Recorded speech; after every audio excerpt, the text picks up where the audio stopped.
IAS के पाठक को रोकने के लिए भारत की राष्ट्रपति और इंडिया के चीफ जस्टिस के पास पत्र लिखेगा शिक्षक संघ। अब आप इस बात को समझिए कि एकलौता आईएएस के पाठक ने इतना परेशान कर दिया कि अब सरकार उनको नहीं रोक पा रही और शिक्षक संघ कह रहा कि अब तो बस राष्ट्रपति और भारत के चीफ जस्टिस ही उम्मीद है कि वही रोक पाएंगे।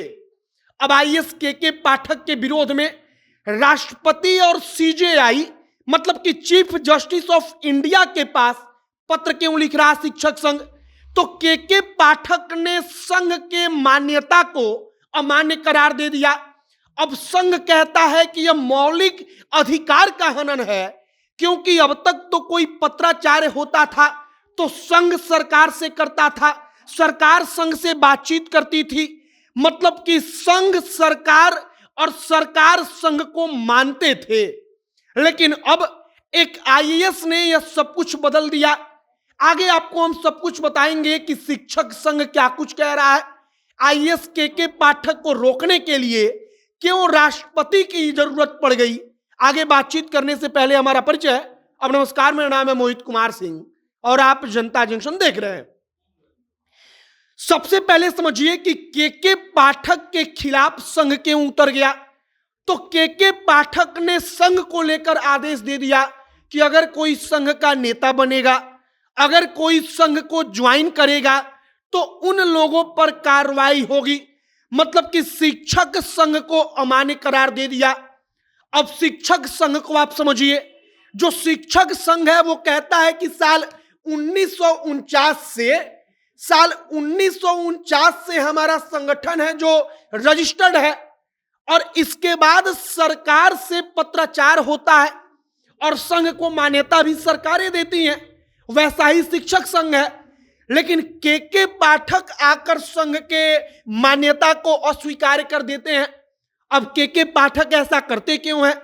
तो के पाठक के मन में शायद रहा होगा कि कुछ भी अगर होता है, हड़ताल करना हो, प्रदर्शन करना हो, तो संघ उसमें मुख्य भूमिका निभाता है और अगर संघ को खत्म कर दिया जाएगा तो शिक्षक अकेले पड़ जाएंगे, वो कुछ कर नहीं पाएंगे।